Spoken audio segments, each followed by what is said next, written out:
Bom, então vamos lá, né? A gente estava, acho que mais ou menos a discussão sobre o mal-estar do primeiro, segundo capítulo, e aí eu disse para vocês lerem, né, até o 3, 4, 5, não foi? E, bom, se vocês leram, vê que segue a discussão também, sempre em torno dessa temática, né, da busca do homem pela felicidade e do impossível que é alcançar essa felicidade, dado que o homem está sempre sob um certo estado de tensão, mesmo quando ele está com todas as necessidades satisfeitas, mesmo quando ele está todo, né, consegue algumas coisas, mas tem sempre alguma coisa que está ali que inquieta, que não está, né? Nem que seja uma preocupação com o futuro, uma preocupação com o filho, com o pai, com a mãe, enfim, alguma coisa inquieta o homem. Isso é próprio, né, da sua inserção na cultura, né? Então, mas a questão principal que Freud coloca é a maneira como o homem consegue viver em grupo, né? Sem um certo nível de mal-estar, né?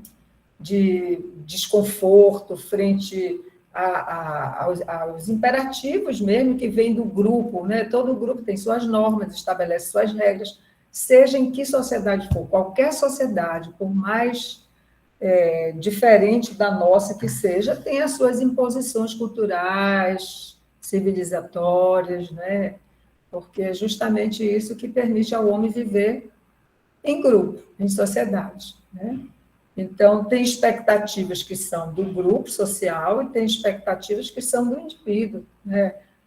Cada um tem a sua expectativa. E os ideais, né, que o grupo impõe a todos os membros desse grupo, por exemplo, a nossa sociedade ocidental americanizada, né, caminhando para ser bom, American Way of Life, uma sociedade, né, onde todo mundo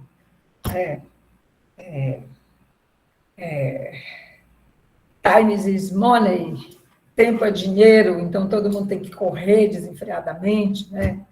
Então, vocês veem a consequência disso né, para as pessoas, ter que se enquadrar no ideal social, né? E como isso é difícil, e como isso traz sofrimento, como isso traz angústia, né?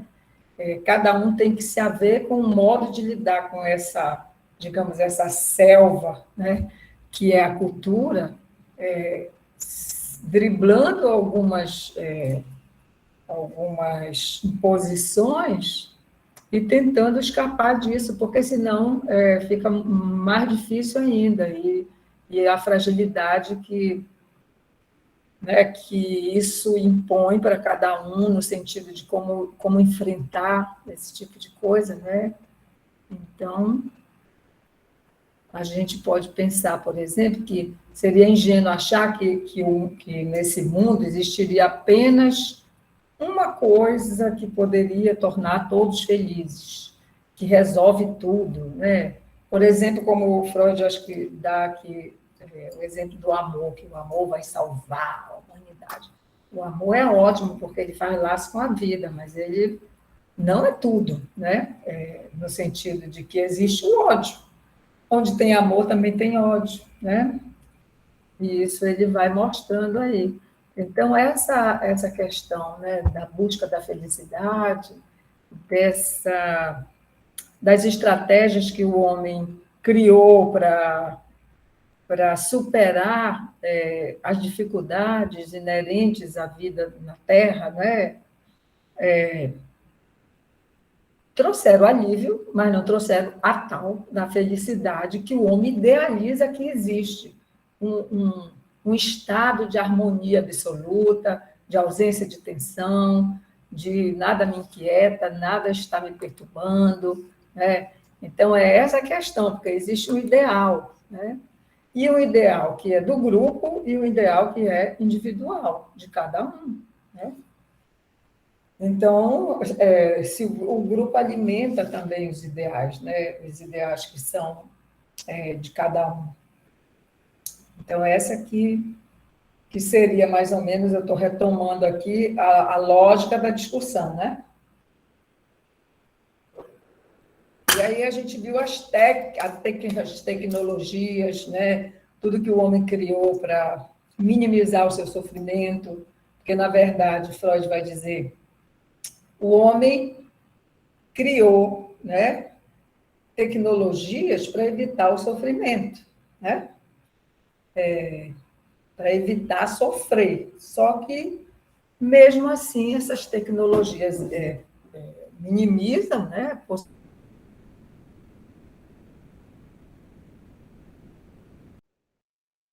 professora caiu aqui.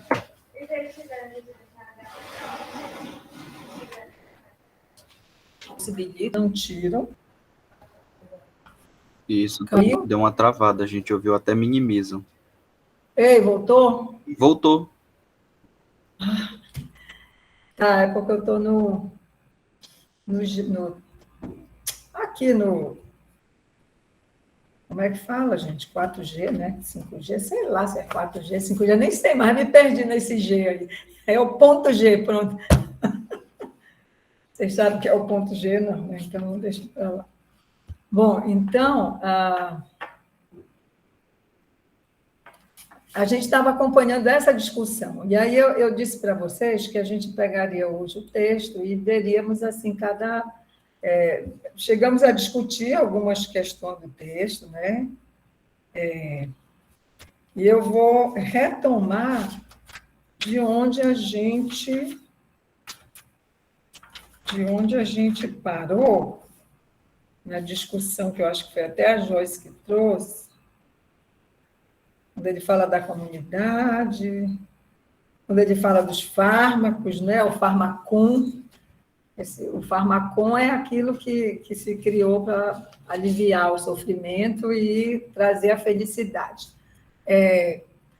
Os primeiros antidepressivos que foram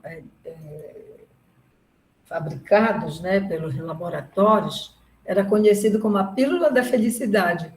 Isso sugere alguma coisa? Né? Ficou conhecido assim, a pílula da felicidade, né? Como se isso fosse trazer a felicidade, quer dizer, se alivia a dor de existir, mas, de fato,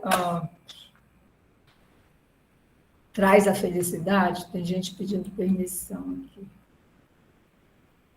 Por que tem gente que tem que pedir permissão? Estou permitindo e não vai. Porque não entra por aqui, né? Pode ser que ele esteja com outro e-mail que não da UFPA. Certo, mas eu já dei permissão aqui. Então,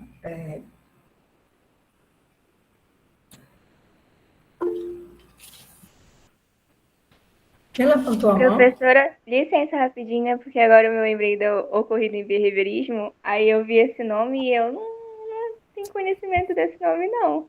Parece Qual é o Giovanni, nome? alguma coisa aqui na frente. Qual é o nome, Joyce?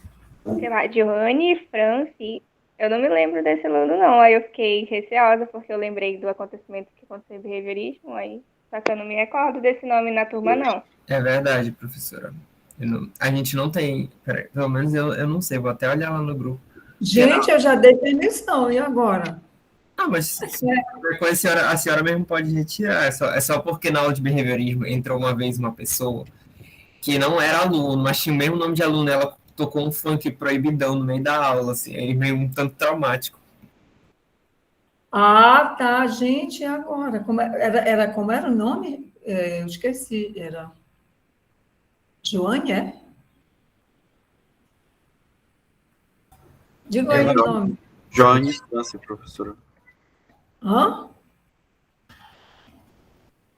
Tá aqui, olha, tá aqui, esse Joane. Como é que eu faço para tirar ele? Certo, eu vou só olhar aqui no grupo para ver se não é um aluno de outra turma, porque, coitado. Tá, olha aí, porque eu também não vou tirar um.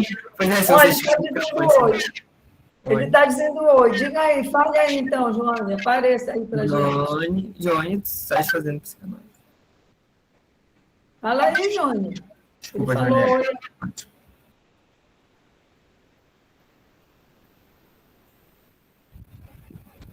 Bom, ele falou oi, né? O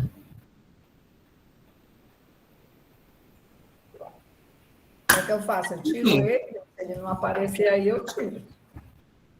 Apareça aí, Joane.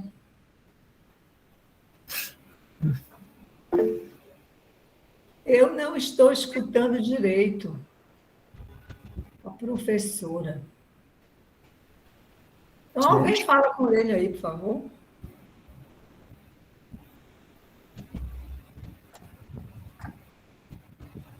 É o Jordano, ele está dizendo. Ele pode ter entrado com Professor, todo... vamos continuar a aula, se acontecer alguma coisa, a senhora tira. É melhor.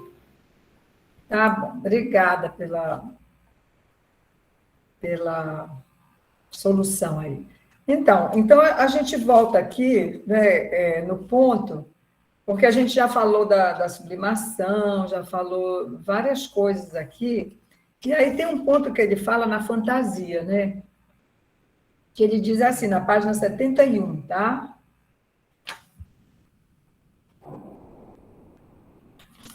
Na página 71,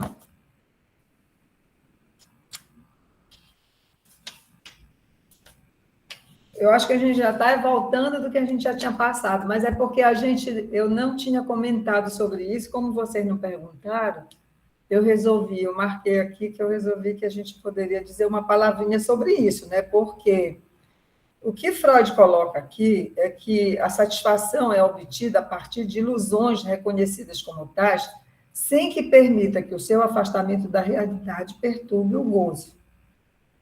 A região de onde provém tais ilusões é a da fantasia. Aí ele vai falar da fantasia, né?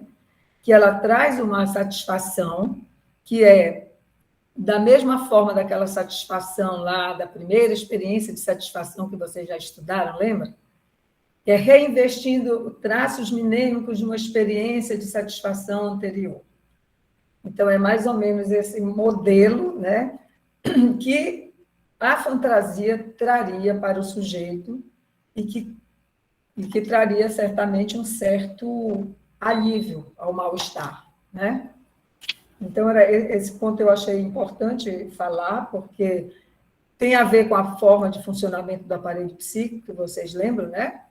Que é sempre reinvestindo traços minêmicos de satisfações anteriores, né? Ou de experiências subjetivas anteriores, seja de mal-estar ou de satisfação, né? E por isso que eu trouxe esse tipo de experiência. E depois, na página já 74, ele vai falar do amor, né? Porque os métodos através dos quais os seres humanos se esforçam em obter a felicidade, manter o sofrimento à distância, né? São esses métodos todos que ele vai trazendo aqui. E o amor seria um deles, né? E o sujeito espera toda a satisfação do fato de amar e ser amado. E isso é estruturante do sujeito, né? O que nós desejamos, de fato, é sermos amados pelo outro, né? Esse é o nosso desejo. Mesmo que a gente, não saiba dele. Mas é isso que queremos, né? Todos nós desejamos isso. Por isso que a gente se ressente quando o outro não nos compensa de alguma forma, não reconhece o que a gente faz por ele, né? Então, Freud vai dizendo aqui que também o amor, ele é egoísta, no sentido de que eu amo visando a minha própria proteção e a minha própria sobrevivência, a princípio, né? Então, a criança desenvolve, né, esse apego em relação ao outro, inicialmente, porque ela precisa desse outro para sobreviver, né? E é o amor que me garante a vida. Isso Freud vai desenvolver bastante num texto chamado A Psicologia do Amor, né? Mas aqui ele traz alguma coisa nesse sentido, né? E dizendo onde é que a gente busca o gozo, né? É no amor, é no sexo, é na beleza, enfim, nas realizações da cultura, na sublimação que a gente comentou, nesses vários instrumentos que a civilização inventou para a gente poder, digamos, evitar o mal-estar e ter algum prazer, certo? As formas, né, as várias formas as saídas, né, do sujeito, senão ele é tomado pela angústia, pelo desespero e pela depressão. Né? Quer falar, Iago? Não, professora.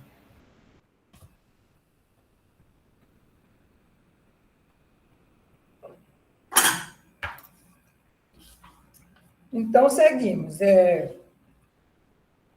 Na parte 3, tá? Ele vai falar da constituição psíquica, né? Que implica também o outro, né? E quando se implica o outro, se tem impasses. Tem culpa, tem hostilidade, tem, enfim.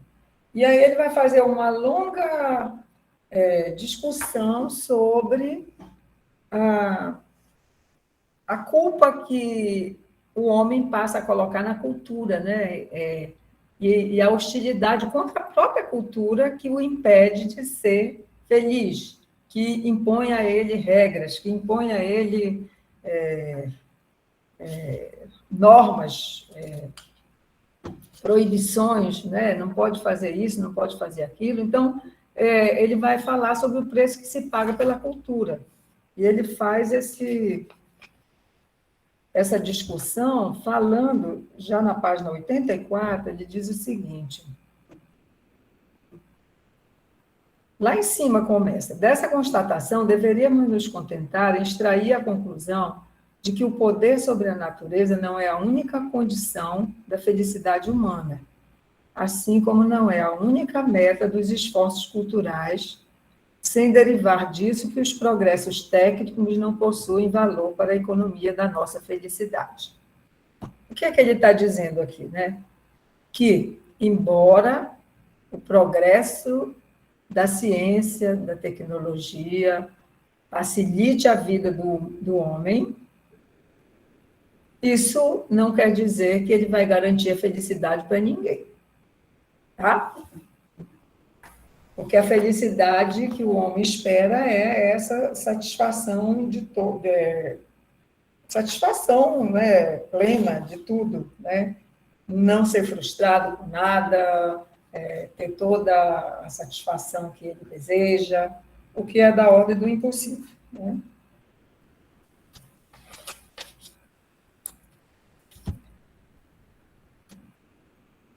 Alguma questão, gente?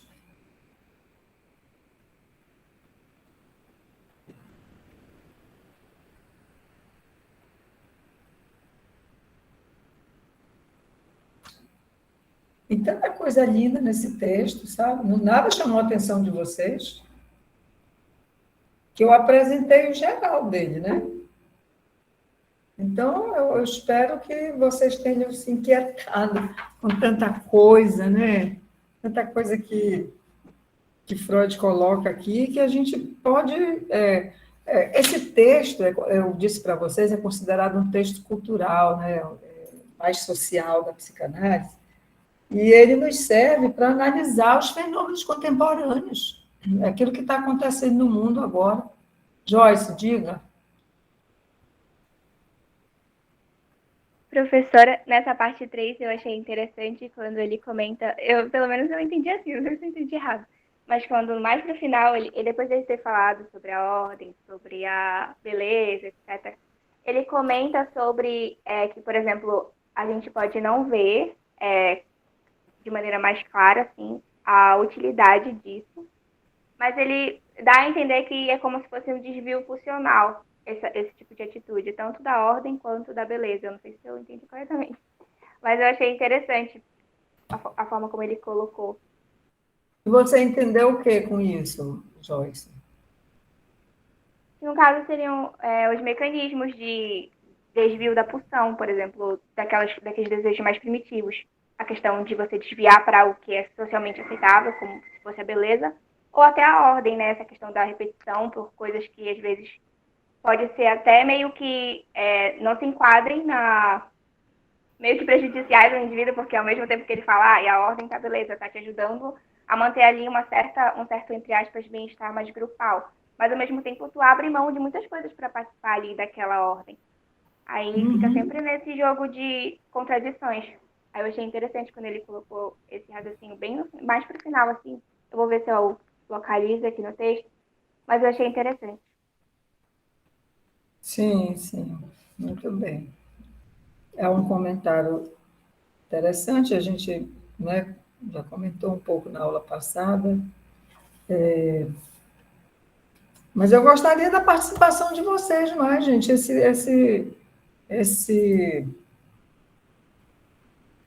cada ponto desse texto é importante de ser discutido. E esse é um escrito, né, que não visa de maneira nenhuma, como, por exemplo, os escritos poéticos, né, trazer conforto e um certo alívio, né, ao leitor.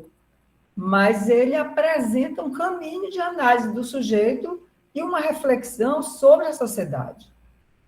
Então, esse texto do mal-estar, Freud advoga o tempo todo em favor do estabelecimento de algum modo de unidade, né, entre os sujeitos, mas, ao mesmo tempo, ele não faz por sentimentalismo ou idealismo de a vida em comunidade, que vai trazer a felicidade para todos, mas por motivos econômicos, no sentido psíquico, entendeu?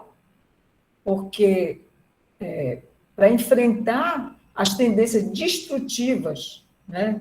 E ao modo como se estabelece os laços entre os homens, que tem também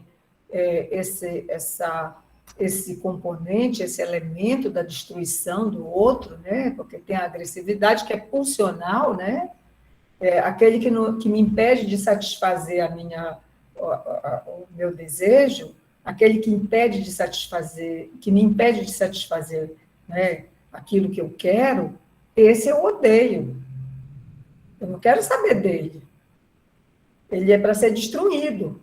Isso é um primeiro impulso que o sujeito tem, que é pulsional. O que está me incomodando, o que está me atrapalhando, eu quero expulsar, eu quero jogar fora, eu quero destruir. Né? É o impulso, digamos, primitivo no sentido originário da palavra. Né? A criança, por exemplo, se tem um outro que está tirando o que ela quer, ela vai lá e empurra, ela vai lá e morde, ela vai lá e dá o jeito dela. Né? Só que com o processo civilizatório, à medida que o sujeito vai se entrando no processo civilizatório, ele abandona esse tipo de ato direto para destruir o outro, no sentido de eliminar aquilo que o está incomodando, né? E estabelece laços, mesmo e apesar de restar no aparelho psíquico essa marca da destruição ao outro que está me atrapalhando. É contra isso que cada um de nós temos que lutar, né? Temos que rechaçar, por isso que há o processo de recalque, para a gente não ter que se perturbar com isso. Pô, eu quero matar esse outro aí porque ele está me enchendo o saco, né? Então, vem a culpa, vem uma série de coisas que é colocado pela cultura, é isso que Freud traz o tempo todo. Então, o que acontece, para o sujeito estabelecer laços amorosos, por exemplo, ele é forçado a considerar que ele tem que se esforçar, né? Ele faz um esforço, Eros faz um esforço, digamos, o amor faz um esforço, a preservação da humanidade. Por isso que é tão importante a pulsão de vida, né?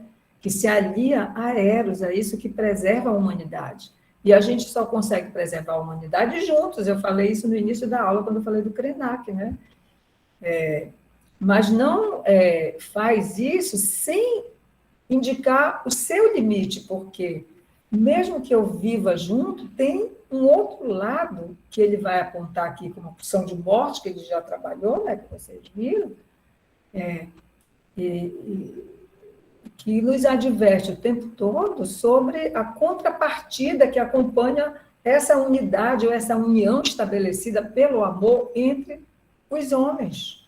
Então, a religião só prega o amor, o amor, o amor, e a gente acha, né, em sã consciência, que no ambiente religioso não há também ódio, que não há agressividade, que um não derruba o outro, que um não, que o padre não come criancinha, que o pastor não sei o que lá, nada disso, né? A real é outra. Então, a gente vê de vez em quando aí denúncias e tal, é justamente isso que Freud está dizendo.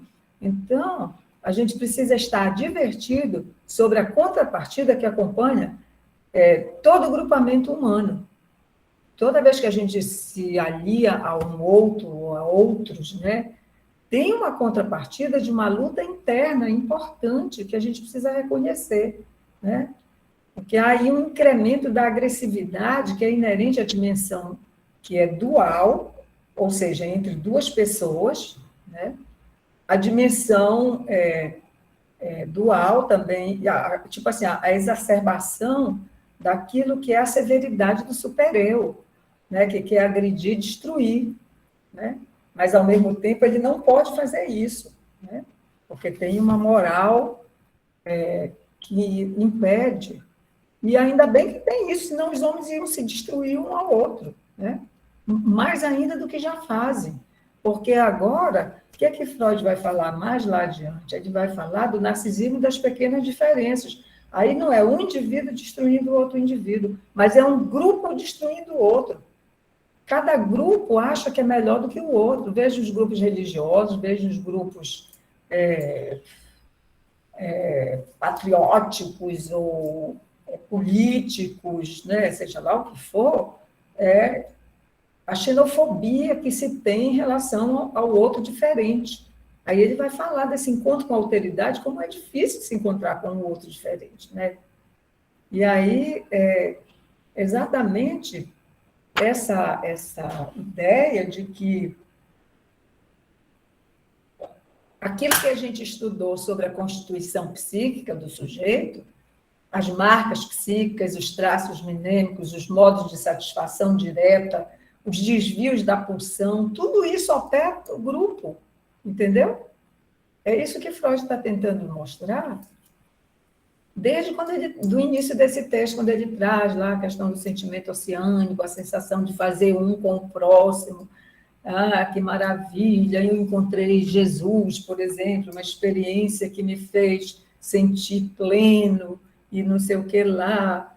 Mas isso é um vínculo primário que o sujeito já experimentou e que ele vai reeditar isso em várias coisas. Tem gente que sente a mesma coisa no baile funk, né? Ou então, sei lá onde, né? Assistindo um festival de ópera, assistindo, seja lá o que for que você tenha tesão por aquilo, você vai lá e sente, eu saí como se eu estivesse no paraíso, né? Eu saí daquela peça de teatro, eu saí daquele show, eu experimentei um êxtase, né? Entendeu? É isso que Freud está dizendo, que não é a religião em si que traz esse sentimento. Que é alguma coisa que é reeditada a partir de algum fenômeno social, contemporâneo, religioso, cultural, entendeu? Então, você já experimentou aquilo antes. Aí você, isso é que é bom, por isso. Aí você vai dando sentidos. E na religião, o que é que acontece? A religião é a morada do sentido. Ela já oferece o sentido, dizendo que aquilo é o encontro com Jesus. Então, você tem que fazer tudo que Jesus mandou. Ou que ele não mandou, mas que você tem que fazer porque lá o ministro religioso está dizendo que tem que fazer. Entendeu? Então, isso também tem o seu contraponto, porque você vê, por exemplo, a xenofobia entre os grupos religiosos, né? Grupos religiosos que se acham melhor do que Deus e todo mundo, né? Só porque estão ali, mas eles reconhecem lá dentro do próprio grupo, né? Porque eu já escutei isso, que tem lá os caras que passa a perna no outro, que rouba, que desvia dinheiro, que não sei o quê, entendeu? Então, tem que ter muito cuidado com isso e encarar essa questão aí, porque é o que Freud está dizendo para a gente, justamente quando eu falo para vocês que esse texto ele ajuda a gente a pensar essas coisas a partir desse modo de pensar a constituição psíquica do sujeito. Então, a gente não vai se livrar disso. É isso que ele está dizendo. Então, Eros, né, que é o amor, é necessário, né, bom, a conclusão do percurso que Freud traça, passo a passo, né, no texto, é essa, que o Eros é necessário porque faz laço, né? Ele primeiro faz uma desconstrução da ideia de que o sentimento oceânico, como eu estava dizendo, é inerente à religião, ao homem, não sei o quê. Aí ele fala da agressividade ao ser humano, né? E depois ele conclui que a civilização é um mal necessário. É isso que ele vai concluir, né? A civilização é um mal necessário.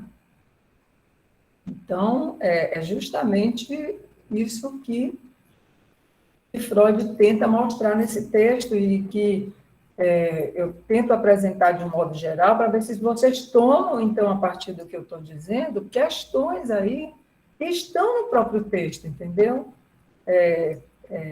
Essa coisa da ficção de um Deus, de um pai protetor, daquele que vai me proteger, e aí eu me refugio nisso, na minha crença de que aquele vai me proteger a despeito de tudo. Quem não tem crença, quem não tem arte e ciência, que tenha religião, né? Então, a gente vai se virando como pode, né? Quem não tem uma crença, assim, alguma coisa até há que ter, né? Mas Freud diz também que é possível viver sem essas ilusões, encarando a real, né? Que talvez seja menos é mais difícil para o sujeito, mas tem as suas compensações. Certo? Então, assim, não há regra de ouro que se aplique a todos. Freud está dizendo isso claramente. Todo homem, né, ele tem de descobrir por si mesmo de que modo específico ele pode, tipo assim, ser salvo. Isso está aqui no texto, tá? Eu não sei exatamente aonde, mas Freud diz mais ou menos essa mesma coisa, né?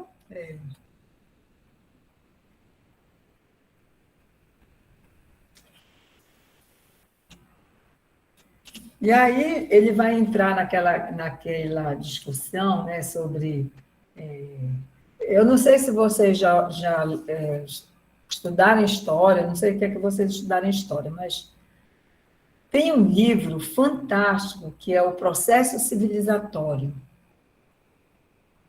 Aliás, eu vou citar um outro que eu acho mais, que é do Norbert Elias, que é Os Alemães. É um livro fantástico, ele conta a história, né, da civilização alemã desde a barbárie, né? Quando o homem, antes de entrar no processo civilizatório, ainda no início dos tempos, né? Como era que ele sobrevivia, como é que foram introduzindo os utensílios, né, civilizatórios para a humanidade, desde comer passar do ato de comer com a boca diretamente no alimento, porque era assim que o homem se alimentava, né? A pegar com as mãos, atos que foram abandonados com a mão não, né? Porque a gente, quando vai comer um franguinho, uma coisa, a gente pega com a mão mesmo, né? mas comer com talheres, como é que foi se refinando esses hábitos civilizatórios, como é que isso foi se desenvolvendo. Né? Aqui o homem teve que renunciar em função disso. Por exemplo, nós não comemos assim, né, a gente, de qualquer jeito. Né? A gente gosta de... Bom, cada um tem a sua... Cada qual com seu cada qual, né? Então, por exemplo, eu não como um prato todo misturado. Não tem quem faça, né? Tem que ser tudo separadinho, bonitinho, arrumadinho. Eu gosto de arrumar, gosto de ajeitar o lugar que eu vou comer. A gente tem rituais, né, que a gente desenvolve para se alimentar, para amar, para tudo, né? Então, veja, isso vem num processo, a civilização vem avançando num processo, e isso para cada um é uma experiência particular também, né? É isso que Freud está tentando mostrar quando ele vai falar, por exemplo, da limpeza, da ordem, por exemplo, os perfumes, os cheiros para disfarçar os odores humanos, que são odores, né, que a gente rejeitou já há muito tempo, né? Se você passar 3 dias sem tomar banho e não passar um perfume, né, você vai sentir os odores, né? Enfim, tudo isso que foi com o desenvolvimento da cultura, da civilização, foi se refinando, mas não era assim, não. Por exemplo, como é que o homem resolvia os seus impasses, os seus conflitos, né? Esse livro que eu citei para vocês, dos alemães, é legal por conta disso. Ele mostra que, no processo civilizatório, essa parte dos impasses, dos conflitos, o homem resolvia assim, tipo, tem aqui essa caça, eu quero e o outro quer. Aí eu mato esse outro para poder pegar minha caça, né? Ou então, se ele me faz uma raiva, eu vou lá e mato ele, né? Só que depois se instituiu o chamado duelo, porque vocês não são da época dos faroeste, que eu adorava assistir os faroeste, né? Porque tinha os duelos. O duelo, ele tem um ritual também, né? Já se estabelece um ritual onde cada um pega a sua arma, fica de costas um para o outro, dá não sei quantos passos à frente, depois tem lá um juiz ou alguém que vai dizer que aquele momento, 1, 2, 3, já, aí vira e mata. Quem matou, levou, né? E isso era assim que era se resolvido também os conflitos, né? Então, vocês vejam que a civilização ela vai avançando, né? Aí a questão da ordem, ele fala da compulsão à ordem, né? Compulsão à limpeza, essa coisa que vai se tornando, inclusive, sintomática, né? Que vai se inscrevendo para cada um de uma maneira, às vezes, compulsiva, né? A pessoa que fica limpando o tempo todo, né? Ou então que tem que fazer tudo em nome da beleza, operar daqui, tirar a pele dali, fazer não sei o quê, né? Como se isso fosse trazer a felicidade. Mas isso tudo está no processo civilizatório. E você vê que, à medida que a sociedade avança, a cada época, a cada momento histórico, tem uma coisa que sobressai como um fenômeno social que vai gerar, inclusive, sintomas contemporâneos, né? Como essa coisa da beleza, por exemplo. Tudo em nome da beleza. As pessoas morrem em nome da beleza. Colocam silicone, não sei de quê, e depois morrem, né? Então, a beleza, a limpeza e a ordem, ele traz aqui como sendo justamente esses, né, as técnicas desenvolvidas aí para lidar com a cultura. E aí ele vai dizer o seguinte, que a cultura não pensa apenas na utilidade. Isso aqui é na página 94, né? Isso já nos mostra o exemplo da beleza, que não queremos que esteja ausente entre os seus interesses. A utilidade da ordem é bem evidente. Quanto à limpeza, temos de considerar que ela também é exigida pela higiene. E podemos supor que nesse nexo não era inteiramente desconhecido do homem, antes mesmo da época da profilaxia científica. Mas A utilidade nos esclarece inteiramente a aspiração. Algo mais deveria estar em jogo. Aí ele vai entrar numa segunda discussão das atividades psíquicas superiores, digamos assim, que estão implicadas com tudo isso. Né? Vocês querem falar alguma coisa?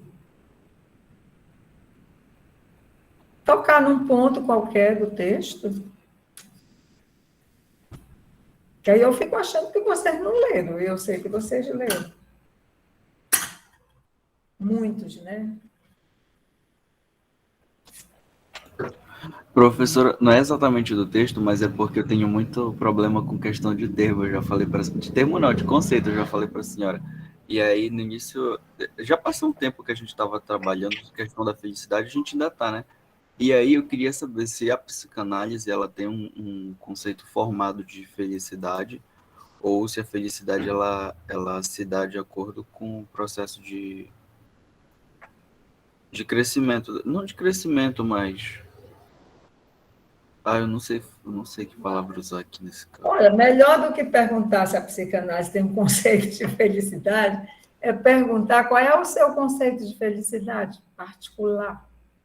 O que para você, né, é ser feliz?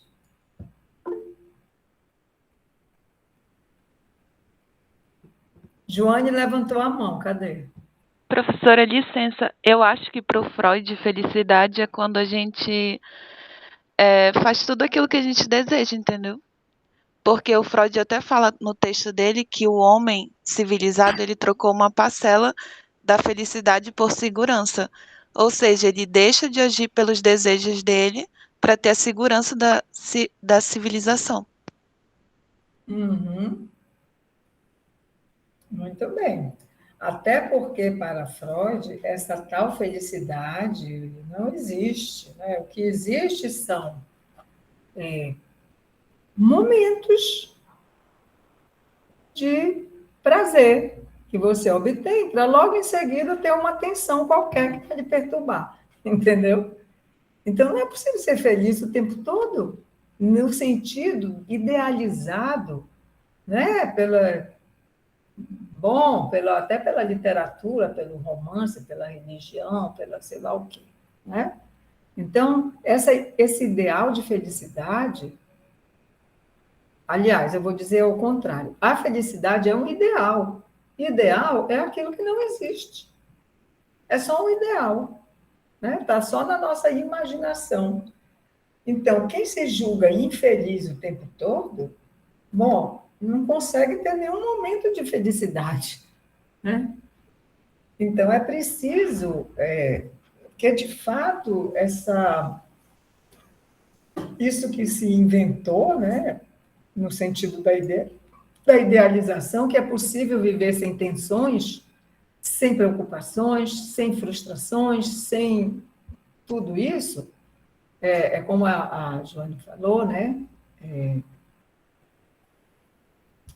É como se fosse possível esse ideal de viver totalmente livre de tensões.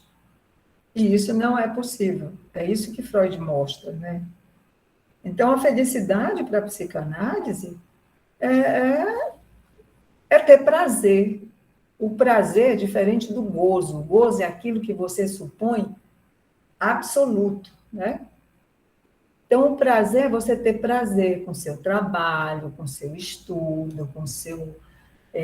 mas isso de fato, e não ficar dizendo, eu sou feliz e tal, como é bom. Não, isso é alguma coisa interna que você, ao trabalhar as suas questões, a sua neurose, você vai se liberando para fazer as coisas que você gosta de fazer ou precisa fazer, sem ficar sofrendo. O problema do neurótico é o sofrimento, que ele sofre o tempo todo, porque tem que estudar, porque tem que ler, porque tem que não sei o quê, porque tem que fazer não sei o quê, porque tem que trabalhar, porque as obrigações, aí fica tomado por aquilo. Se eu me livrar disso, eu vou ser feliz, entendeu? Fica obcecado. Então, é isso. Muito bem.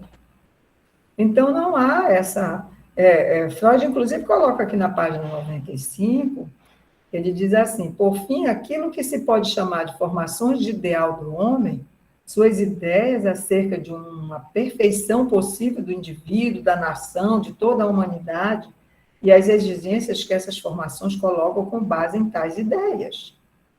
Então, se eu tenho a ideia de que eu posso alcançar a perfeição, a plenitude, a maturidade plena, como se diz por aí, né?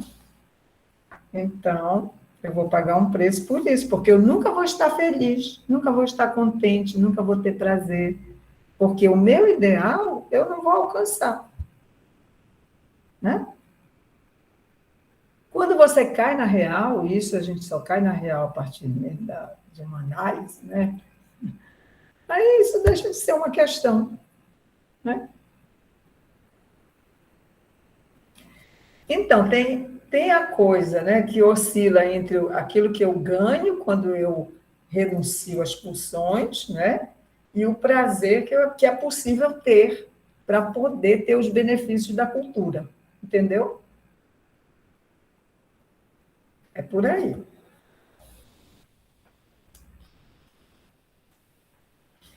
que mais, gente? Aí vai falar do direito, né? Como que o direito, a justiça que foi, né, criada justamente para poder favorecer que o sujeito possa exercer aquilo que é a sua liberdade, né? Até o ponto que é possível fazer isso, né? A questão da liberdade individual, que não é um bem cultural, que isso é uma coisa também que é um desejo de cada um, né? É uma aspiração de cada um. Eu tenho que ter. Em nome da liberdade, hoje está se fazendo coisas absurdas, tipo não tomar vacina, pôr em risco a comunidade, entendeu? O que é a liberdade hoje que está se pregando aí nesse fascismo ressuscitado no Brasil? A liberdade é você xingar o outro? A liberdade é ameaçar os poderes da República?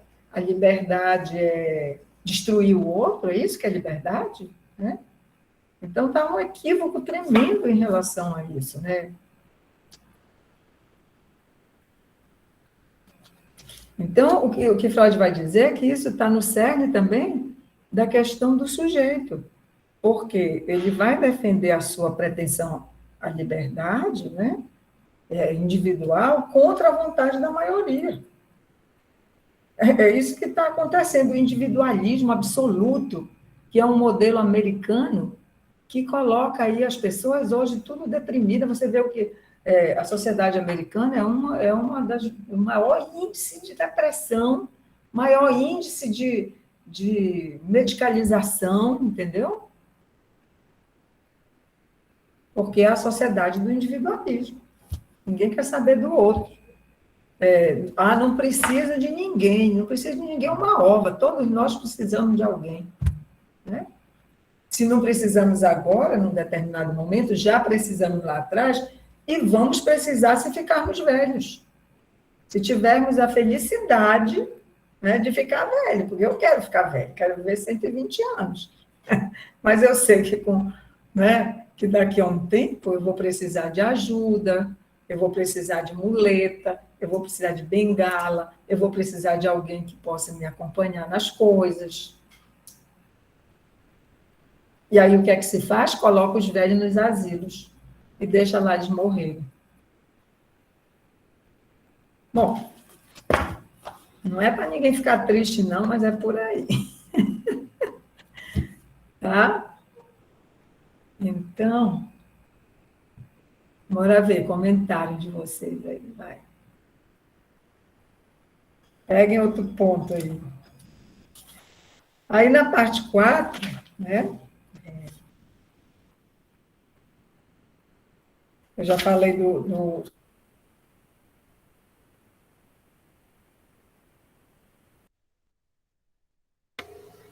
Professora travou. da sublimar, Travou. Voltou, Travou? agora voltou. Parte Voltou, 4. né? O que é que eu falei mesmo, hein? Nem sei mais. Vocês não ouviram, não? A senhora estava É? dando início à parte 4. Pois é, eu estava dando início à parte 4, mas eu não lembro o que é que eu falei na parte 4, mas tudo bem. A gente retoma aqui. Ele vai falar, por exemplo, da questão da família, né?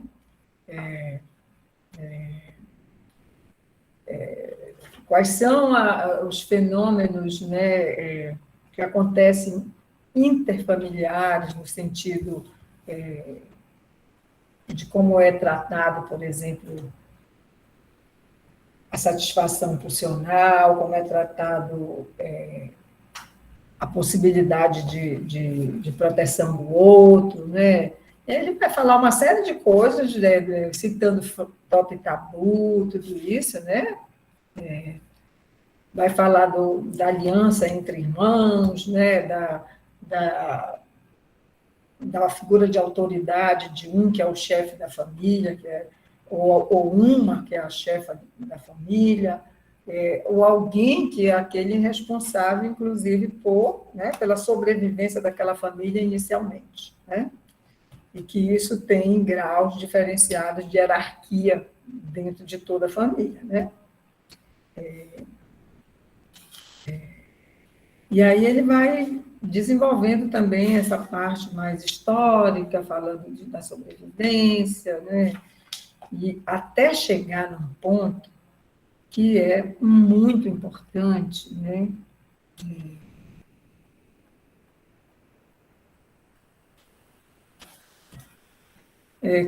Peraí. Hum, hum, hum.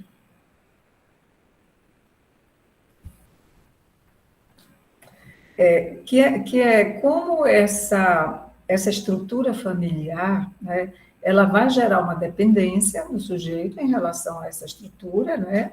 Ali o sujeito vive as suas primeiras satisfações libidinais, as primeiras frustrações também, os modos de possibilidade de obtenção de prazer são aprendidos ali na vida familiar, ou são escolhidos, ou consciente ou inconscientemente, dentro desse ambiente afetivo, né? Isso não quer dizer que é afetivo, não estou dizendo que é amoroso, que é nada disso. Estou dizendo que rola afeto, rola tensão, rola libido, né? Aproximações e distanciamentos, né? O amor que visa, por exemplo, a satisfação libidinal, erótica, e o amor fraterno, aí ele vai diferenciando isso aí, né, uma coisa da outra, né? E aí ele vai falar da dificuldade do desligamento do sujeito dessa família. Nem a família quer largar o sujeito, nem o sujeito quer se largar, embora ele diga que não quer saber da família, né? Enfim, aí tem o momento da rebeldia, né, e tal, né? E aí,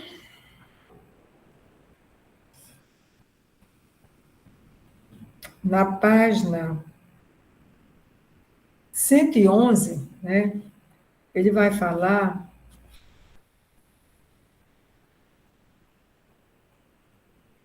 ele vai começar assim, mais ou menos no final do parágrafo que termina nessa página, quando ele vem falando da dificuldade do indivíduo se largar da família, ele vai dizer assim, fica-se com a impressão de que essas são dificuldades ligadas a todo desenvolvimento psíquico, e inclusive, no fundo, a todo desenvolvimento orgânico. Além disso, as mesmas mulheres que, com as exigências de amor, de início assentar os fundamentos da cultura, logo se opõem ao seu curso e passam a exercer uma influência retardadora e bloqueadora. As mulheres representam os interesses da família e da vida sexual. O trabalho da cultura se tornou sempre mais um assunto de homens. Ele vai falar a real no processo civilizatório. A mulher foi delegada a função de cuidar da família, dos filhos, não sei o quê. Isso historicamente, né? E ainda hoje a gente ouve mulheres que se ressentem porque elas acumulam funções, agora elas não têm só que fazer o que antes era isso que... Pronto, tá mutada, professora. Pronto, foi sem querer. É. Então, ela tem que trabalhar fora, ela tem que trazer o alimento, ela tem que trazer o sustento para casa, e ela tem que fazer essa função também, né? Que antes isso eram papéis muito divididos, agora, ainda bem, né, que as coisas estão mudando, devagar, mas estão, né? Mas ainda prevalece na cultura essa ideia de que a mulher que é né, a responsável lá por cuidar da família. E isso, quando estávamos avançando bastante, né, vem agora essa loucura do fanatismo religioso para dizer que a mulher tem mais é que ficar dentro de casa cuidando dos filhos. Bom, mas vamos deixar essa discussão de lado e vamos pegar aqui o que Freud está falando. Ele vai falar dessa divisão, né, a repressão das expressões sexuais infantis, como é que isso vai se dar dentro da família, e tudo isso tem consequências para o sujeito, né, que vive o seu mal-estar particular e o seu mal-estar na cultura, né? Porque esse mal-estar é inerente a cada um em particular e é inerente à cultura de um modo geral, que você vê como é que os grupos sociais vão escapando do mal-estar, né? Como eles vão se aliviando, né? Como eles criam estratégias para se escapar ali do mal-estar, né?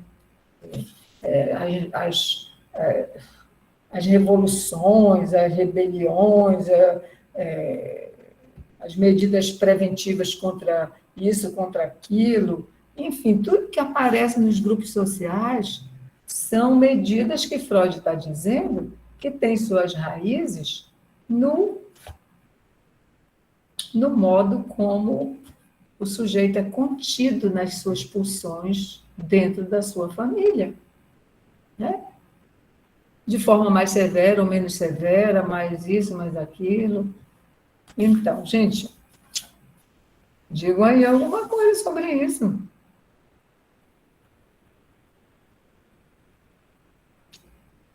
Tem uma coisa que ele coloca na página 115, ele diz assim: às vezes acreditamos perceber que não é apenas a pressão da cultura, mas algo da essência da própria função que nos nega a satisfação completa e nos impele para outros caminhos. Pode ser um erro, é difícil decidir. E aí, na parte 5, ele começa a falar das frustrações da vida sexual, né? Que não são toleradas pelo neurótico. Aí, esse desejo de querer encontrar felicidade com o outro, de dois fazer um, né? Aí ele fala dos casais, né, que acham que vão ser felizes ali os dois sozinhos e pronto, e que eles se completam, fulano me completa, eu me completo, e não sei o que lá. Ele chega nessa parte aí, né?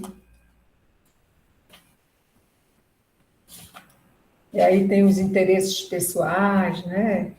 E ele vai chegar numa questão que também é outro ponto que eu quero comentar, que é a questão do mandamento: amarás o teu próximo como o teu próximo te ama. Aí ele diz: eu não protestaria, né?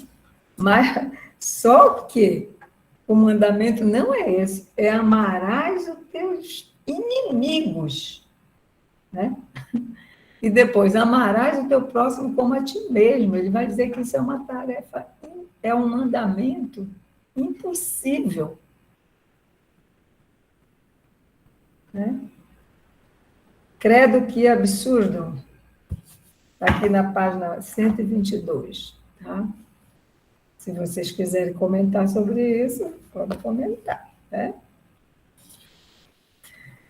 Porque na página 123 ele vai comentar justamente esses mandamentos que são colocados pela lei divina, né?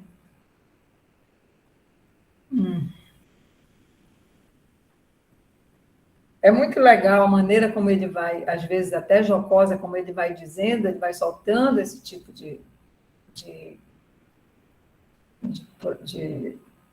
aforismo, mandamento, provérbios, né? E vai comentando, né? Ele diz, justamente porque o teu próximo não é digno de amor e é antes teu inimigo, é que deves amá-lo como a ti mesmo. Está escrito lá no credo, não sei das quantas, né? E aí ele vai dizer lá na página 123, depois de falar, né, da maldade e tal, diz, a parcela de realidade por trás disso tudo, que se prefere recusar, consiste no fato de que o ser humano não é uma criatura afável e carente de amor, que, no máximo, é capaz de se defender quando atacada, mas que ele pode contar com uma cota considerável de tendência agressiva no seu dote de impulsos.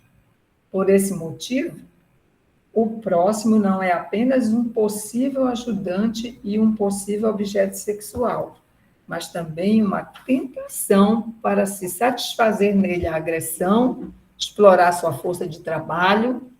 Olhem isso aí. Sem recompensá-lo, usá-lo sexualmente sem o seu consentimento, apropriar-se de seus bens, humilhá-lo, causar-lhe dor, torturá-lo e matá-lo. É tudo isso que a gente assiste na cultura, na sociedade, né?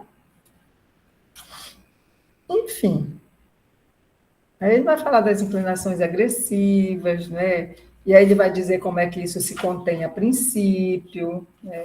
E aí ele vai falar também no narcisismo das pequenas diferenças, por que que o sujeito, né, contém a sua agressividade, em nome de quê? De ser amado, né? Aí ele vai falar das identificações horizontais, eu me identifico com o meu igual aqui, né? As identificações verticais também ao ídolo, ao mito, ao sei lá o quê, né? E todos os sentimentos humanos, né? A miséria psicológica da massa, ele vai falar.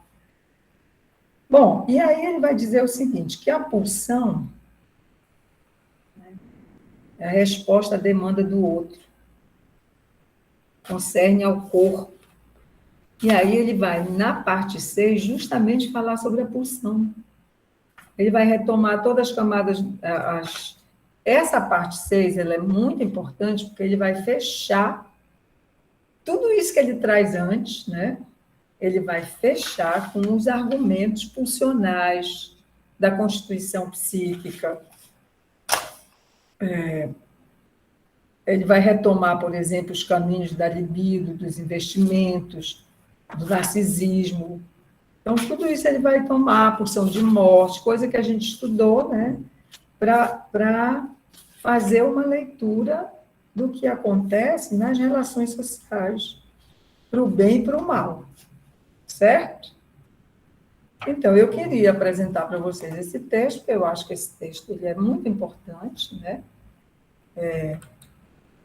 É um texto que até hoje ele é muito consultado, muito lido, nos serve muito como instrumento, né, para analisar, para análise da cultura. E eu agora quero ouvir vocês também.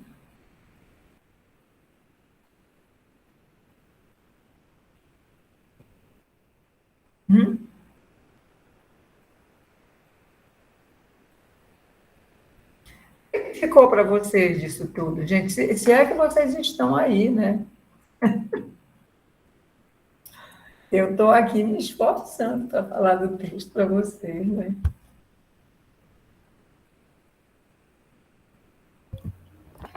Professora, Oi. oi. Minha internet está bem ruim, então eu não sei se vocês vão conseguir me ouvir bem. Mas, assim, eu achei o texto, apesar de ser, né, um texto antigo, né? Mas ele traz muito da nossa realidade. Assim, não é novidade, né? Mas a senhora comentou sobre o que ficou para a gente, né? E, para mim, a parte da religião, né, me tocou bastante. Na verdade, a psicanálise me inquieta bastante. Eu que falo pouco mesmo. Então, assim, eu vim perceber por que eu, ao começar esse curso, eu acabei brigando com a religião, assim, eu vim, sei lá, perceber como que às vezes a gente é influenciada, mas, tipo, falando da religião em específico e para mim, né, no meu particular, assim, às vezes ela, como que eu posso dizer?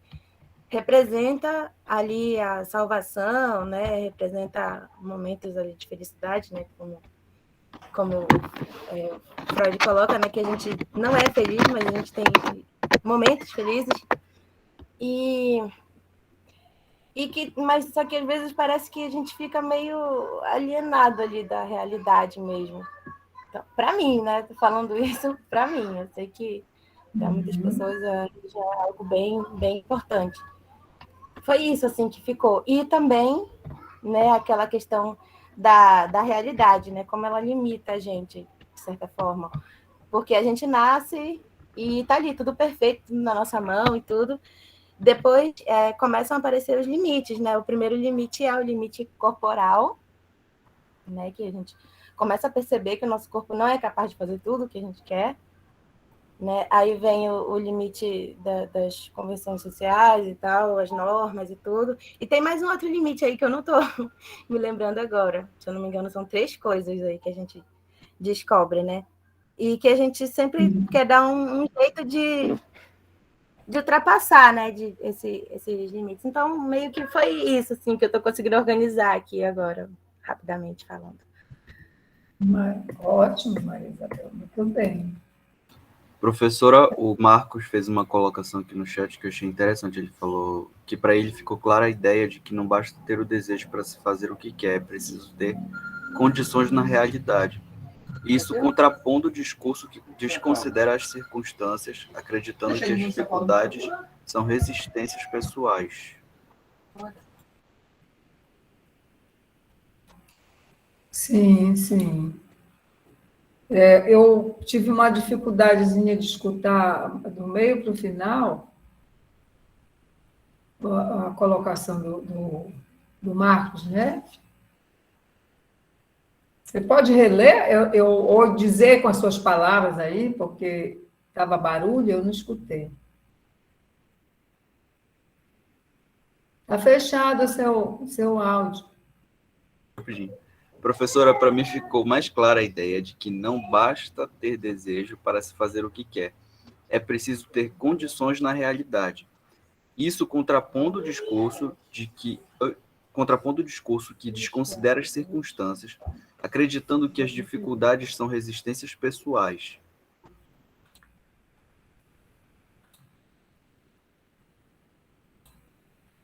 Vocês concordam?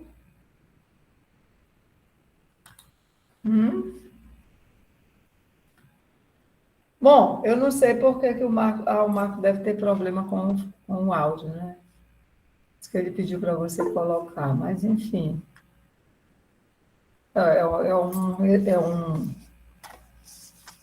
Um viés aí que ele faz. Eu não vi que isso é uma pergunta, né? Ele está afirmando aí uma coisa, como a Maria Isabel disse também, que ela escutou, né? O que ela ficou para ela. E a Maria Eduarda levantou a mão, então você pode falar, Maria Eduarda. Oi, professora, bom dia. Eu gostei muito do texto, sabe? Eu achei ele muito interessante. Ele aborda vários assuntos muito interessantes, a questão da religião, né? A questão da nossa busca pela felicidade, o embate, né, entre a cultura e nossos desejos pulsionais, né? Eu achei muito interessante. Desculpe me comentar, porque a senhora explicando fica até melhor para a gente esclarecer muitas coisas. A parte final também, eu achei interessante que ele fala sobre essa questão de que a gente troca a nossa felicidade, vamos dizer assim. O homem, na verdade, civilizado, ele trocou a felicidade por um tanto de segurança, né? Eu achei essa questão muito interessante também. Acho que eu releria, na verdade, várias vezes para entender muitas coisas que, né, ficaram meio obscuras e tudo mais. Mas, no geral, acho que Muito ele bom. contribuiu muito, Muito sabe, legal para você ter entender lembrado mais. disso que ele fala, né? Dessa o homem.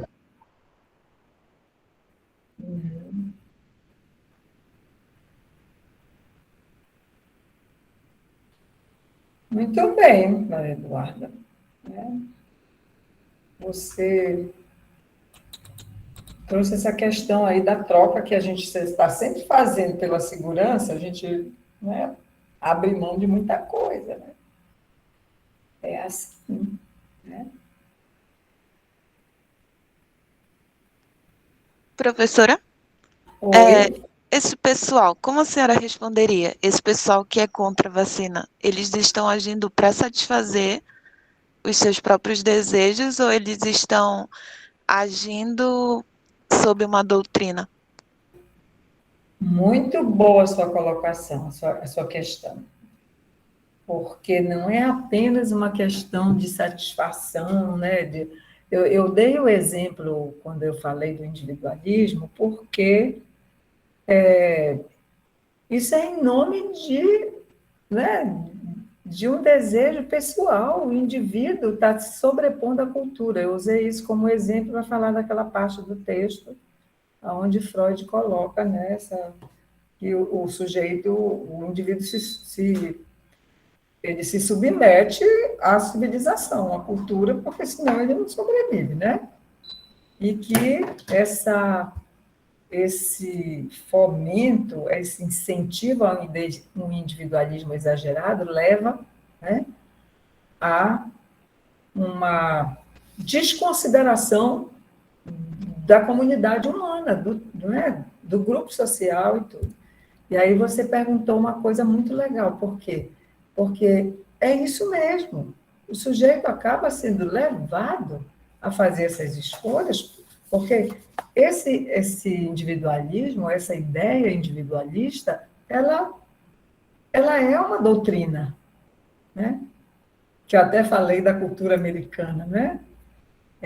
Mas que está aí em outras situações, né? Que é, digamos assim, estimulada por determinadas culturas. Você vê, por exemplo, a diferença que é uma sociedade, uma comunidade indígena, uma comunidade quilombola, como é que as pessoas vivem ali, né? Tudo é em nome da comunidade, entendeu? Tem o seu individualismo, mas tem aquilo que é a ação pelo bem comum.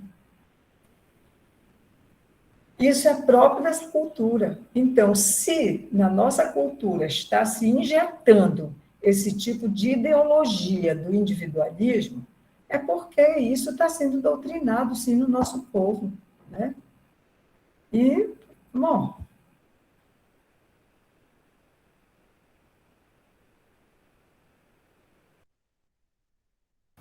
Travou aqui, professora.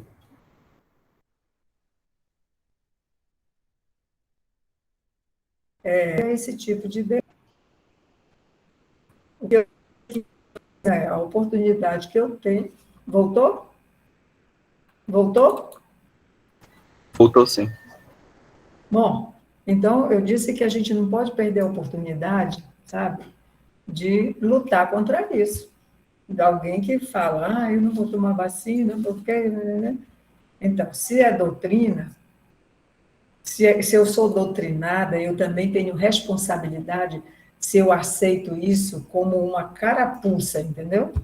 Se eu visto essa carapuça, porque se eu reconheço em mim meu desejo egoísta de querer saber só de mim, que o outro que se exploda, então eu vou lutar contra isso, né?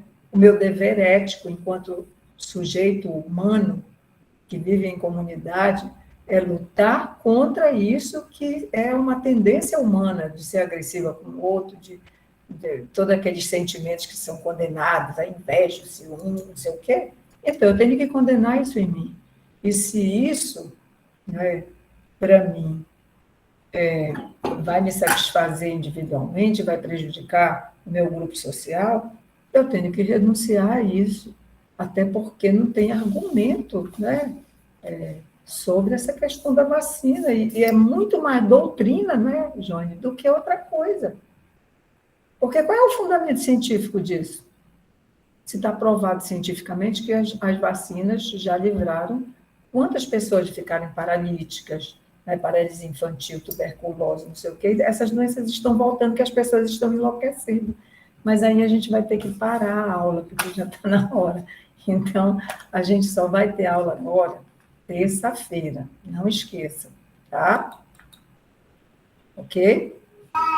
Ok. Professora, eu queria só lhe perguntar das defesas. Vão ser sobre o que a gente pode... Eu posso assistir se eu tiver interesse. Ah, tá. Amanhã é uma banca de qualificação, não é uma defesa. Né? Ah, É sobre o cutting. Cutting é corte, né, em adolescentes. E, bom, eu não lembro exatamente, deixa eu ver se eu lembro aqui, o título do trabalho da menina. Olha que bonitinho. a minha afilhada tá pingando fogo aqui dentro de casa. Teu afilhado, é? É, afilhada. Ai, que bonitinho. Sim, deixa eu te falar aqui da qualificação. É lá do Rio, é a qualificação da Fernanda, da UERJ, entre cortes e laços, um estudo sobre cutting na adolescência. É muito legal. Mas, assim, é uma qualificação, né? Aí, depois de amanhã, vai ter a defesa de uma dissertação de mestrado, que é lá da UERJ, né? Que, deixa eu procurar aqui para eu dizer para vocês o título, tá? É o trabalho da Olga Damasceno. Eu abri a mesma coisa. Eu acho que é sobre comunidade terapêutica, porque eu queria lembrar do título exato para dizer para vocês, né? Mas é sobre comunidades terapêuticas, eu não estou conseguindo abrir aqui, e vai falar sobre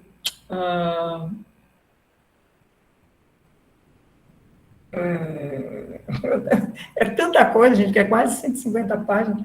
Ela vai indagar acerca da possibilidade da inserção da clínica ou da dimensão da clínica, né, no trabalho das comunidades terapêuticas.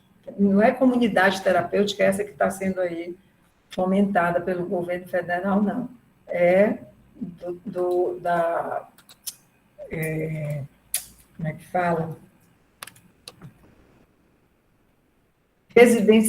Residências terapêuticas, tá? Que é uma coisa da política pública, que já existe há muito tempo e que está sendo destruída, né?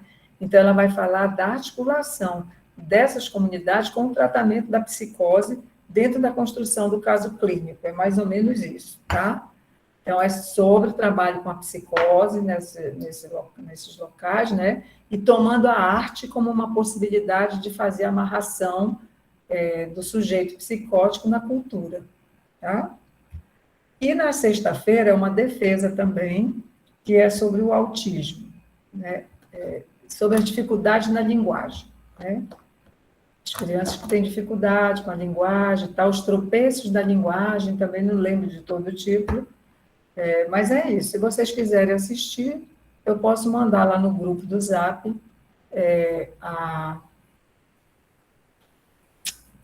o link, tá bom? Tá bom, professora. Eu vou querer assistir sobre as residências terapêuticas, se puder. Tá.